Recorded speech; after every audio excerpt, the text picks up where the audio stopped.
Prince Otti, the Commissioner for Information in Abia State, has stated that the so-called new government house at Ogirob layout, UMUAHIA, claimed to have been completed by the immediate past administration, is structurally and functionally uninhabitable. During a facility tour with pressmen, Prince Kanu dismantled the previous government's narrative about Governor Alex Otti abandoning the structure. He explained that the building lacks essential features required for residential occupation and described it as a symbolic facade meant to mislead the public. This statement is a rebuttal to criticisms from members of the previous administration, including John Otti, who have accused the current administration of neglecting a supposed state asset, the condition of the building. According to Prince Kanu, the building is devoid of basic amenities that define a functional government house. The structure lacks wardrobes, internal fittings, and plastering in many areas. He pointed out that what exists are primarily empty halls, with the only semblance of finishing found on the first floor. The upper floors are incomplete and unsafe, with significant concerns about the building's structural integrity and safety for habitation. Kanu stressed that the building cannot reasonably be considered a residence, pointing to the lack of fittings such as wardrobes, properly partitioned rooms, or functional elevators. He argued that the original design and execution showed no real intent to make the space livable, calling into question the motivations behind its hurried construction. According to him, the edifice appears to have been a rushed job, aimed at creating a false impression of accomplishment toward the end of the previous administration. Critique of the previous administration.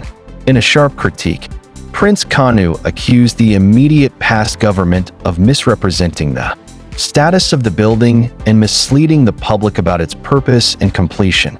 He dismissed the assertions of John Otti. What's your thoughts on this? We will like to know in the comment section.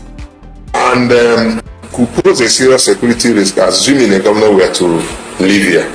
So when His Excellency came into office and this place that we found here, we found that it was easily established that this place was not meant as a government house. Even to add, some funny side to it.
else, and I was just, because part of the things we saw was the opposition saying that the governor, Alex Otti, was staying in Isialangwa when they giving him a government house. You work for the government in what capacity, and you've been taking us on a tour, which we had all the footage of. What did you see when the handover happened? Well, thank you so much, Rufai. I'm the chief of staff to the governor. I happen to have been among those that they handed over to. So when we came in here, we discovered that the only thing that was completed and somehow furnished was just the basement, the ground floor. So we said, okay, before we sign off that the entire building is completed, let's undertake a tour of the facility and also take an inventory.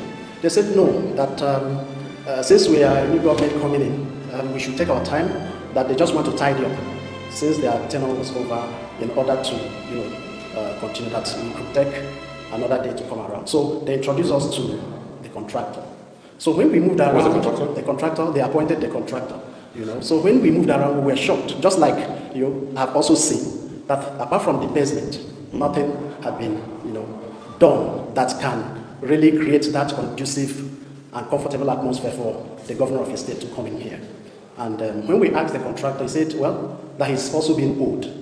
It was owed close to 500 million.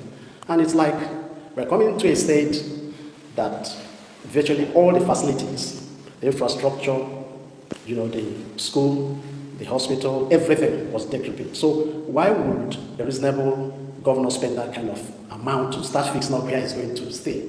So the logical thing is, since I have, that's what His Excellency was saying, the governor, Dr. Alex Otti, since I have a place at least God has blessed me with, I could stay, and seeing the enormity, of the challenges of the state and the kind of, infrastructural decay all across the state, the best is for me to stay in my own house and use those resources in order to take care of the very deplorable state of infrastructure, roads, hospitals, schools, and all of that. So when will this be completed? Because we saw some factors. So for this room, for instance, I can see there's a split in the wall. It's almost supposed to be here, and I can see some AC pipes left undone.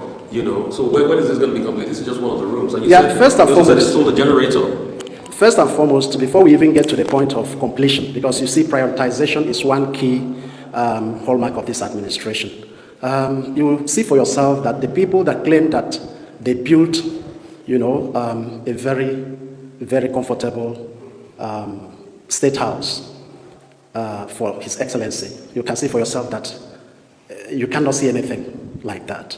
Now, when we also asked the contractor they engaged, how much do you think it will cost to put this up? That was in 2023. It was put at over 800 million. You can now factor in the current situation, the cost. That will be, in the range of over $1 billion, So, again, when you have a whole lot of infrastructural decay staring you in the face, you wouldn't think that it's a priority now to start fixing a place where His Excellency and his family will be staying. So the logical thing is, the old government house is still there. Now, if you look at even this place, you look at the security issue. This is in a hilly place, surrounded by roads, access roads, which are, public roads. So you can't even, if they had taken certain things into consideration, they wouldn't have even thought of coming here to build a government house. So His Excellency has already commissioned a contractor to be able to fix the old government house. And so that is the position. So this will be abandoned? Well, it will not be abandoned. That's why this is a very responsible government. Also, a committee has been set up in order to repurpose this place. And there are a number of investors that will come around to see how this place Governor Otti will not come here? Of course, he's not looking at coming here. He's looking at making the most in terms of resource management to make sure that whatever facilities are left in the old